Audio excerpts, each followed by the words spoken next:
Jadi status kehambaan ini kita mantapkan dulu. Jangan ada status lain kita di depan Allah kecuali status kehambaan. Yeah. Saya punya analogi dan itu saya ulang-ulang karena di antara ciri Quran itu mengulang-ulang sesuatu yang harus jadi pegangan. Saya ulang lagi, di antara ciri Quran itu mengulang-ulang sesuatu yang jadi pegangan. Jika kita belajar ilmu fisika atau ilmu apa saja, maka kita akan bicara materi sesuai statusnya. Jadi kita harus latihan untuk iman kepada Allah. Saya tanpa mengurangi rasa hormat, saya memberi contoh begini ya. Ini jam, materinya dari besi. Ini kertas, materinya ya kertas. Tentu secara fisik, orang akan bilang jam ini lebih kuat timbang kertas. Dan itu pasti dibenarkan dari segi materi.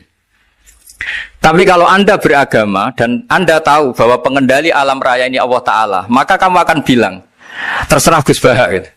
Bisa saja jam ini saya punya niat saya hancurkan, kertas yang lemah ini saya simpan. Sehingga jam tangan ini 5 menit lagi saya hancurkan sehingga benar-benar rusak. Sementara kertas ini saya simpan sampai bertahun-tahun awet. Nah, kira-kira seperti itulah ilmu manusia. Sesuatu yang kita sangka kuat, ternyata Allah punya rencana menghancurkan itu. Dan yang kita sangka lemah, ternyata Allah punya rencana untuk mengabadikan itu. Nah, di sini pentingnya iman, lahu maqalidus samawati wal ardh. Hanya Allah yang mengendalikan semua. Jadi jangan mentang-mentang kita punya ilmu bahwa materi besi itu lebih kuat timbang kertas, terus kita pastikan bahwa besi lebih awet ketimbang kertas. Kita sisakan satu keyakinan, terserah Allah, terserah pengendalinya. Nah itu agama, bilang terserah pengendalinya itu agama. Ya mungkin tadi aja problem sinyal, saya ulang lagi. Ibarat saya ini megang jam tangan, yang materinya dari besi. Ini kertas yang materinya lemah. Tentu kita akan bilang bahwa jam atau besi lebih kuat ketimbang apa? Kertas. Tapi Anda salah. Anda harusnya ngomong bahwa terserah pengendalinya. Bisa saja saya punya rencana menghancurkan besi ini sehingga 5 menit lagi hancur. Dan saya ingin mengabadikan kertas ini saya simpan di tempat yang aman. Nah kira-kira agama itu bukan anti ilmu, sehingga agama boleh kamu mengatakan besi ini lebih kuat ketimbang kertas. Tapi harus kamu tambahi dari segi materi. Tapi kalau dari segi pengendalinya, maka kita jawab terserah Allah Subhanahu wa Ta'ala. Nah ini di sini pentingnya beragama. Jadi meskipun Mars itu kayak apa kuatnya, bumi, gunung kayak apa kuatnya. Ternyata gunung yang kita kira kuat, ternyata nyimpan magma yang potensi meledak. Yang gunung kecil, yang kelihatan dari pasir kecil yang tidak berdaya, ternyata nggak nyimpan magma, jadi nggak direncanakan untuk diledakkan. Itu, nah, agama itu seperti itu, yang disebut di surat Yasin, misalnya Allah itu siapa? Biyadihi malakutu kulli, yang dalam kendalinya itu semuanya di alam raya ini. Sehingga di kehidupan nyata juga sama. Ada orang yang nekuni ilmu ekonomi, tapi miskinnya Masya Allah. Ada yang gobloknya Masya Allah tapi kaya. Ada kiai yang punya doa banyak, hidupnya biasa. Yang nggak punya doa kaya. Itu saya pernah baca di sebuah hadis qudsi. Ada riwayat begini. Nabi Musa ketemu Allah ditanya. Limadha kata Allah, kenapa saya memberi rezeki orang yang bodoh? Mak itu orang yang bodoh sekali. Kadang tak ciptakan dia jadi orang kaya. Dan yang pintar ekonomi kadang tak ciptakan jadi orang miskin. Si Nabi ini tanya, kenapa ya Allah? Supaya dia tahu yang mengendalikan rezeki itu saya, bukan ilmunya dia. Katanya. Jadi banyak orang, misalnya kita yang pintar, dipekerjakan orang yang nggak pintar. Yang punya pabrik tidak pintar, mengerjakan orang yang pinter. Jadi ya kira-kira agama itu seperti itu.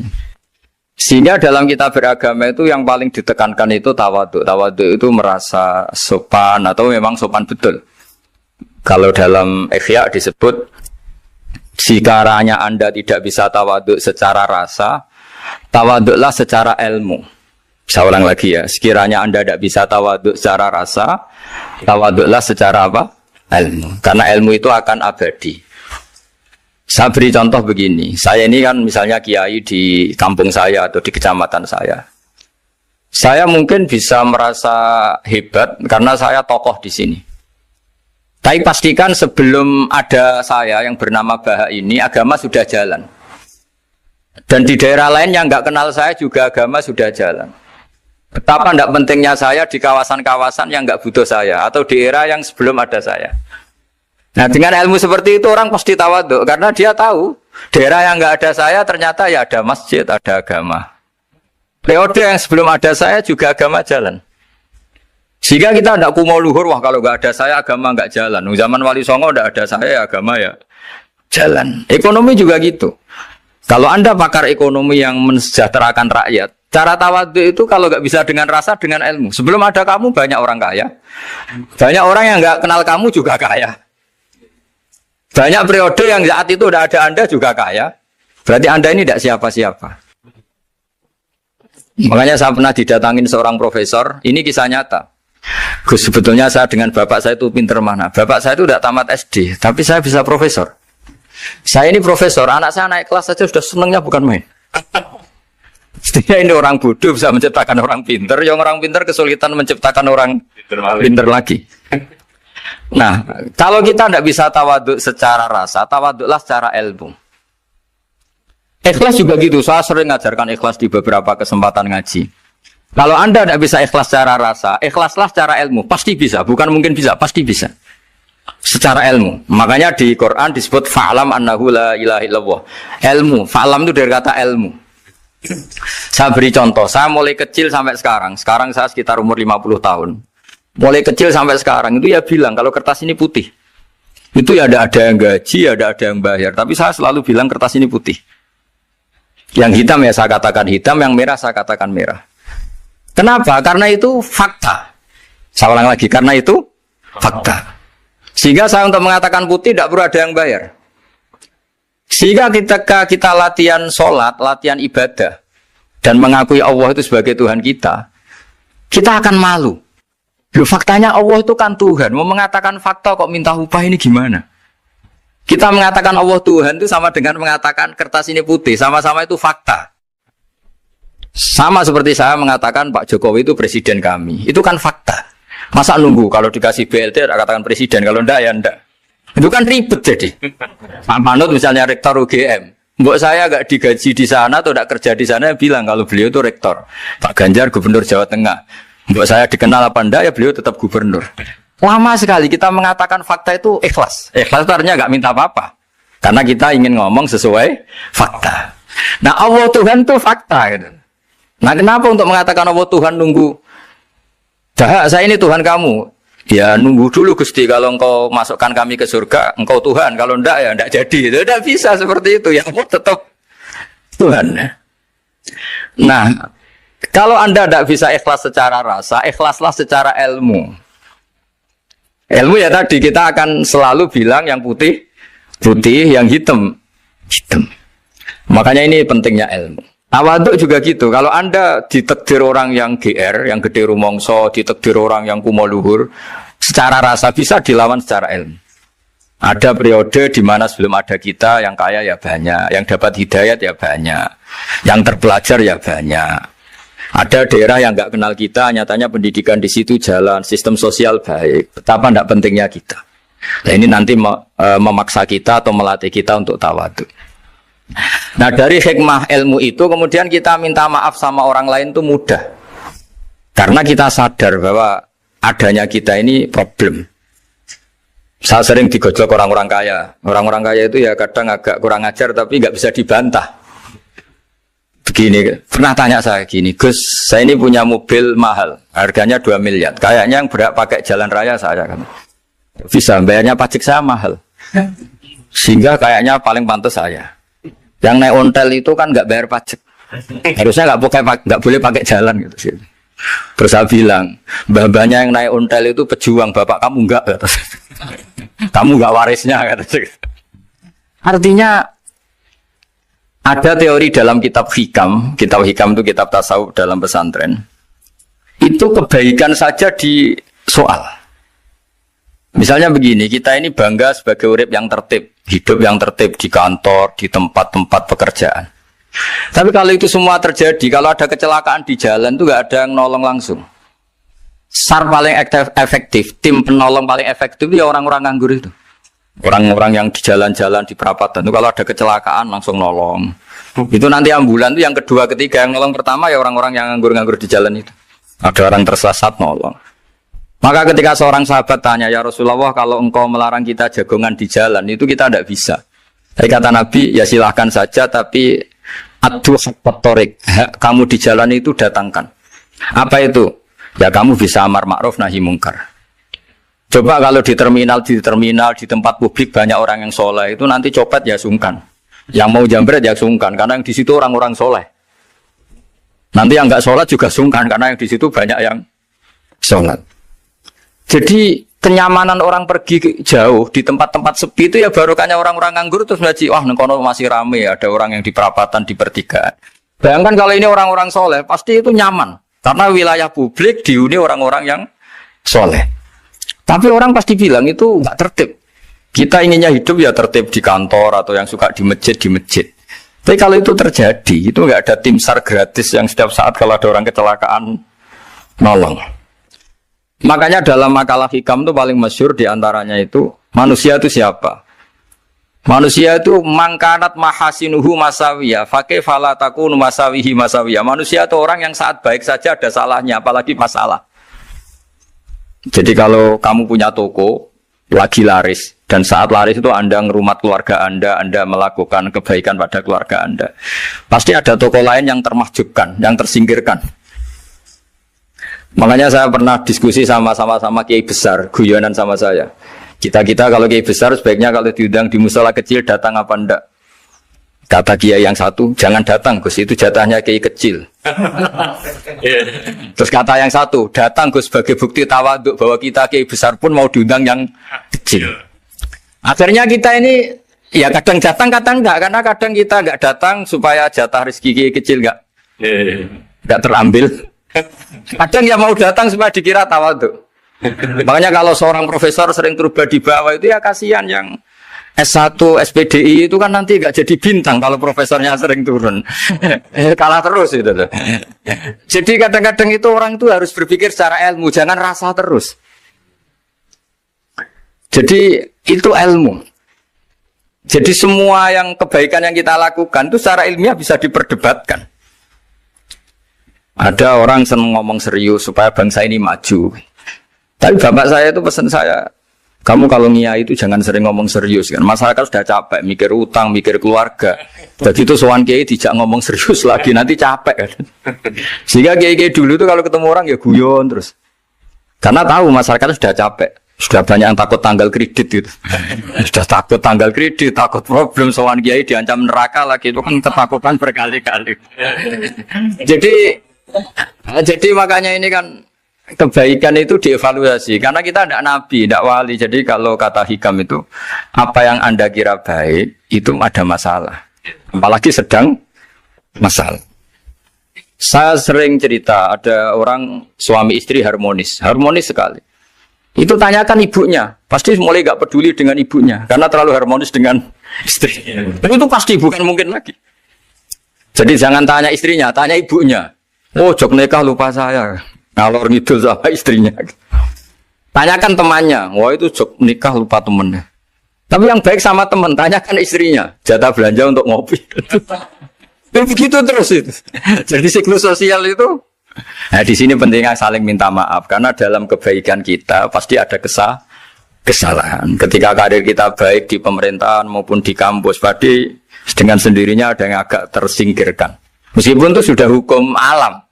Tapi apapun itu kita harus minta maaf. Makanya banyak, saya sering cerita berkali-kali, dulu itu ada dua nabi yang seangkatan. Itu luar biasa debat ilmiahnya, tapi debat baik. Mulai dulu ya ada polemik itu ya mulai dulu ya ada. Yang Nabi Yahya itu suka berkawan orang-orang soleh. Kalau ditanya, kenapa kamu berkawan orang-orang soleh? Ya enak lah, karena berkawan orang soleh. Yang Nabi Isa sering berkawan orang-orang yang nggak jelas. Ditanya, kenapa Anda suka berkawan orang-orang yang nggak jelas? Innama ana tabibun udawil mardo. Nabi dan kiai itu ibarat dokter ya, tentu menyembuhkan yang sakit. Kalau Anda seorang dokter pasti neliti daerah-daerah pandemi, masa neliti daerah sehat? Nah, jadi dulu bapak wasiat ke saya gitu, kau nak jadi kiai kok bengkel, jadi kiai itu kayak bengkel. Kalau nggak siap dadani orang nggak jelas ya jangan jadi kiai kan. Itu ya, tapi kan masalahnya kita sendiri solehnya pas-pasan, takut terkontaminasi. Jadi yang jelek bukan jadi baik, kita yang baik jadi jelek.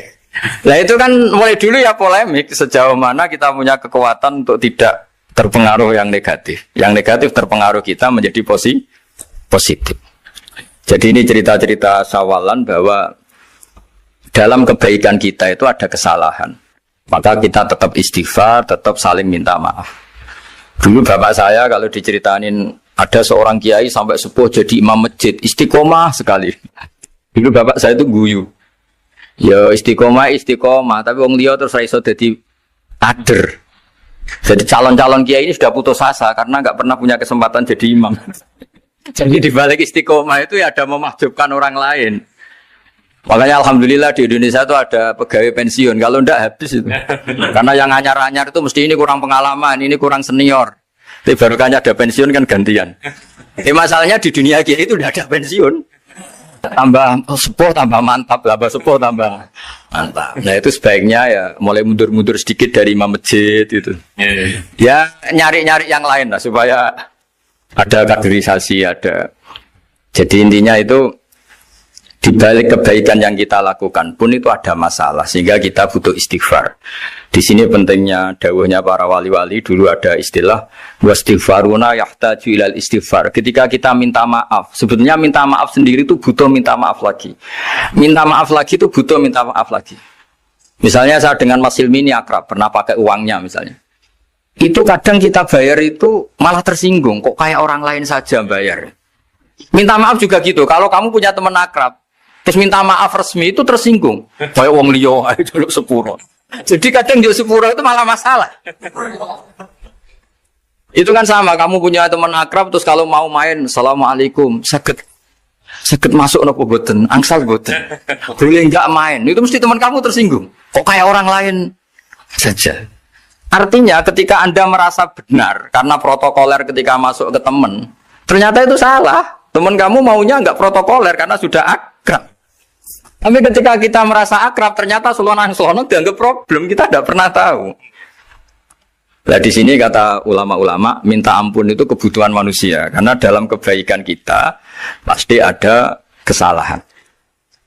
Makanya disebut wastighfaruna yahtaju ilal istighfar. Kita selalu diajari Rabbana dzalamna anfusana, ya Allah, kita ini selalu mendolimi diri kita sendiri. Jadi saat kita baik pun ada unsur kesalahan. Yaitu tadi, kalau Anda jadi orang pasti ada yang termahjubkan.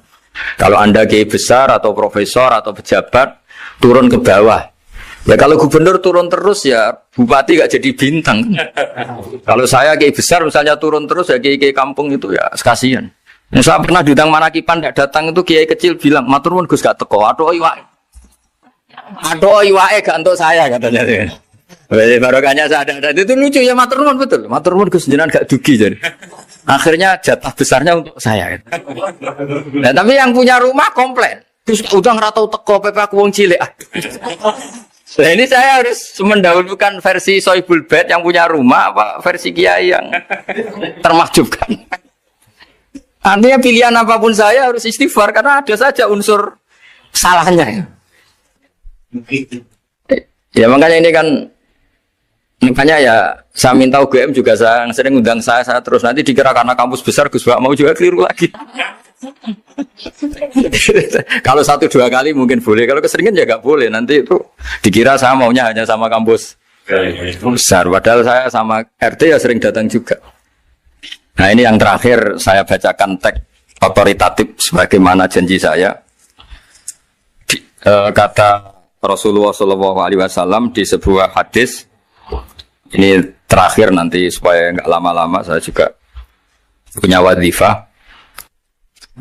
Ada orang itu punya hutang itu ya hutang, memang hutang. Singkat cerita orang itu tidak bisa bayar sampai akhirat. Dan aturannya Allah, orang yang punya hutang tidak bisa bayar ini harus diaudit, harus diselesaikan di akhirat. Kalau tidak bisa diselesaikan di dunia, diselesaikan di akhirat. Walhasil akhirnya di akhirat itu ditagih dan tidak mampu bayar. Karena di akhirat sudah tidak ada kredit, tidak ada ATM, tidak ada apa saja. Terus kata Allah, solusinya kebaikan kamu dikasihkan yang ngutangi. Ternyata kebaikan dia tidak cukup juga. Bayarnya apa? Kejelekan yang ngutangin dikasihkan yang utang. Kayak apa celakanya? Kebetulan yang ngutangi salahnya banyak, ini kan repot. Tapi Allah itu tidak suka kalau ada orang mukmin yang satu saudara kemudian masuk neraka karena saudaranya ini. Kata Allah, jika ini masuk neraka berarti disebabkan komplain atau ketidakikhlasan temannya yang mukmin. Masa orang mukmin menyebabkan mukmin yang lain masuk neraka? Allah tidak ingin.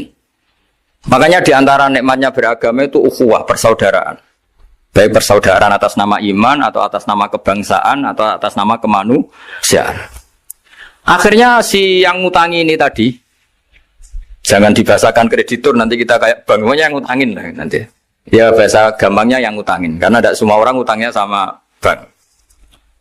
Sama Allah ditunjukkan satu surga yang luar biasa. Nanti tak baca teks Arabnya ya, supaya dapat berkahnya bahasa Arab. Terus saking mewahnya surga itu, si yang ngutangin tanya, ya Allah itu untuk nabi siapa? Karena semewah itu pasti untuk kelas nabi. Atau untuk wali siapa? Katanya, terus kata Allah, sabda Allah, untuk siapapun yang mampu membeli. Lalu siapa yang bisa membeli surga semewah itu? Kamu bisa.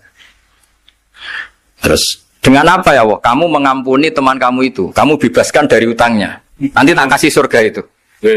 Terus, akhirnya sama Allah, kata orang itu, ya Allah saya bebaskan. Ya sudah, kamu berdua masuk surga. Karena Allah tidak ingin ada kasus aneh. Dua orang mukmin ini kan bersaudara. Masa bersaudara kemudian yang satu menjadi penyebab masuknya neraka karena ini tidak mau memaafkan. Artinya kalau kita sawalan itu harus benar-benar mau memaafkan, karena kalau tidak Anda menjadi penyebab teman kamu masuk neraka. Jadi kita janganlah jadi orang mukmin yang menjadi problem bagi saudara kita.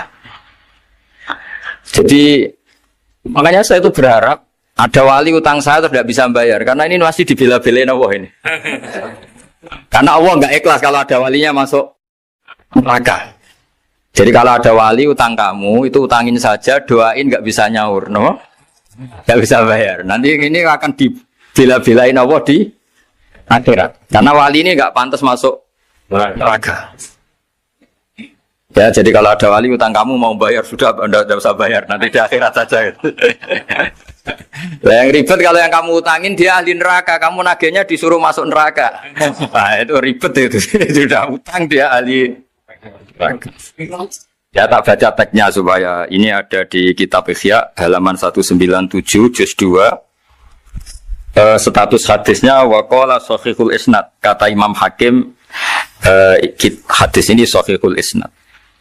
Saya baca Arabnya nanti insyaallah sebagian ya supaya kelihatan teks aslinya di bab hukukul muslim.